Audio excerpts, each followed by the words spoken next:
اخد قطعه. طب خدت قطعه منين؟ قال له من السمانه.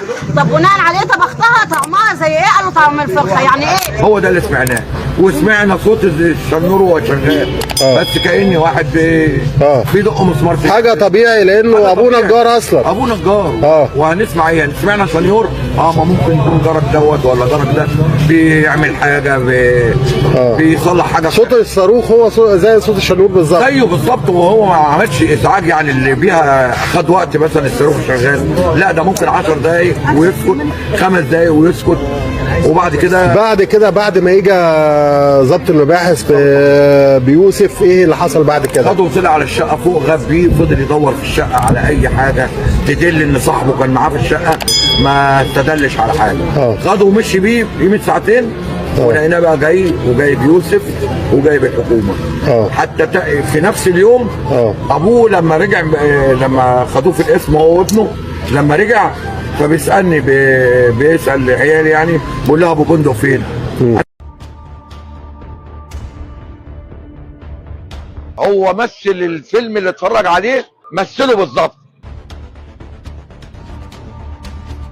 القصاص العاجل ليه ما فيش حد يقول اللي دوت يبقى عيل صغير وتحت السن وتحت الدنيا. لا، لازم نحافظ على عيالنا ونخاف. يستدرج صاحبه من نفيشه، يجيبه ويطلعه البيت ويتاكد ان هو فارق الحياه، يشغل منشار كهرباء ويقطع في لحمه ويحمر وياكل. اجى قال اخد قطعه. طب خدت قطعه منين؟ قال له من السمانه.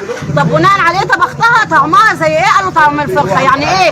سأل في الصيدليه هنا اللي في وشنا كده، قال له دخل الصيدليه اشترى جوانتيات وده عمل ده كله. اشتريتها ليه يا ابني؟ قال لك اشتريتها عادي. ده عيل عنده 12 طب صاحبك فين؟ قال لك انا وديته الموقف ما اعرفش عنه حاجه. هو فضل ينكر وماشي عادي، احنا استغربنا.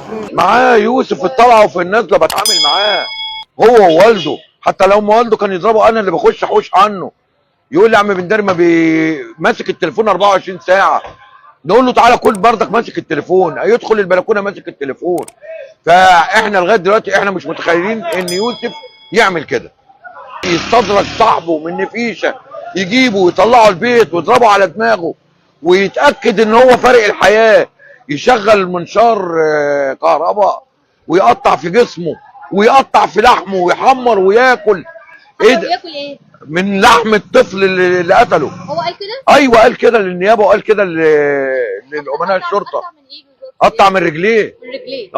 ده حمرها في زيت؟ حمرها في زيت وكله. بيقول له طعمها ايه؟ قال له طعمها زي الفراخ، زي الفراخ وزي اللحمه بياكلها. كنت موجود ساعه تمثيل النيابه صح؟ موجودين كلنا في قلب هو قال له ايه؟ قال ايه وكيل النيابه؟ هو وكيل النيابه كان اخده فوق بيمثل الجريمه، محدش كان بيطلع. امناء الشرطه اللي بتطلع بتنزل بيقول لك نازلين مش متخيلين ان عيل بيقول انا خدت من لحمه وكلت. يعني ايه الذنب اللي عمله الطفل اللي مات دوت؟ او ايه وصله للطريقه اللي هو عملها ديت؟ احنا مش متخيلين حضرتك ان ده يحصل منه. كان محترم، ولد محترم ومنطوي، ومن ساعه ما والدته انفصلت عن ابوه وهو قاعد ليه اخت وليه اخ صغيرين، قاعد بيهم بيمسحوا بيغسلوا بيعملوا كل طلبات البيت لغايه لما ابوهم بيجي الساعه 10 بالليل. ابوه طول النهار في الشارع. ابوه طول النهار في الشغل بتاعه، بينزل الساعه 6 الصبح. احنا ما بنشوفوش ابوه اصلا الا لما بيكون مثلا بيزعق مع يوسف، بيزعق مع بنته، هو ده اللي بنسمعه بس. وسمعنا استغاثه الطفل دوت اللي اتقتل دوت، بس قلنا اكيد بيضرب ابنه. هنقول ايه تاني؟ الصاروخ لما اشتغل اي شقه مثلا بتخرم عشان اي حاجه. هم جم هنا فحصوا الكاميرات. فحصوا الكاميرات لما جت ظابط بيقول له يوسف دخل المجني عليه اللي جنى عليه دوت الولد محمد. محمد لا دخل وياك الشارع هنا ما طلعش. قال له لا ده وصلني لغايه البيت ومشي. فلما بيسالوني بيقول لي هو يوسف تعرف عنه ايه؟ قلت له يوسف اعرف ان عيل غلبان ومنطوي وملوش اي علاقه باي حد، ده حتى ملوش زميل في الشارع. ماسك الموبايل في 24 ساعه ماسك الموبايل، يجي من المدرسه لغايه الساعه 1 بالليل، الساعه 2 بالليل ويخش ينام. حتى لما ببقى واقف في البلكونه ماسك بردك الموبايل، يعني ما بيتحركش. مثلا نقول مثلا ليه صاحب في الشارع هو اللي وزه يعمل كده، يشرب سيجاره، ما فيش الكلام ده خالص. ده من ساعه العقده ديت، من ساعه ما امه سابتهم ومشيت. وهو الواد ده منطوي، حتى لو حد نادى عليه في الشارع ما بيردش عليه. اقول له خد يا يوسف انت ما فلان نادى عليك ما بتردش عليه ليه؟ يقول لي هرد عليه. اقول له يا عم هرد عليه اقول له ايه؟ تعالي كده. يقول لي هرد عليه اقول له ايه؟ يقول لي هرد عليه اقول له ايه؟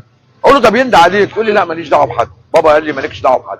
ده 100% مش 50% ولا 90%، ده 100% التليفون هو اللي عامل فيه الافلام الاجنبي اللي بيتفرج عليها. لا هو بيقعد طول النهار يتفرج عليها. هو مثل الفيلم اللي اتفرج عليه، مثله بالظبط، ان يجيب جوانتات ويجيب اكياس ويجيب كلور ويمثل ويعمل الجريمه دي كلها. من كنتوا بتشوفوه طالع شايل الشنط اللي فيها احنا شوف الراجل بتاع السمك الكاميرا بتاعته جايبه يوسف وهو شايل، ومره الشنطه بتاعته اللي متعلقه ورا ظهره مشي بيهم، ما حدش عارف هيساله يقول له ايه. واحد ماشي بشنطته. هو رماهم فين بقى؟ ورامي احنا سمعنا، انا عرفت عند كارفور. في جزء عند عند كارفور جزء عند مبنى مظبوط. وده الرجلين اللي مرميه في الناحيه الثانيه، لكن اللي عند كارفور صدره من ناحيه لغايه رقبته كده. والمنشار الصاروخ دوت كان حاطه في الميه، في قلب الميه. لا حول ولا قوه. هو ده احنا بقالنا متربيين في الشارع هنا وفي المكان هنا. انا ما بشوفش مرتين على بعض في الشهر، بشوف اخواته بس بيجي يلعبوا في البيت اللي في وشنا. عنده اخ في ثانيه ابتدائي ولا ثالثه ابتدائي، واخته في خمسه ابتدائي. ما بتشوفوش. انا بشوف اخواته بس بيجي يلعبوا هنا عند جيرانهم لحد ما هو يجي من الشغل. احنا كنا متابعين واحد ما اهله بيدوروا عليه على النت على السوشيال ميديا.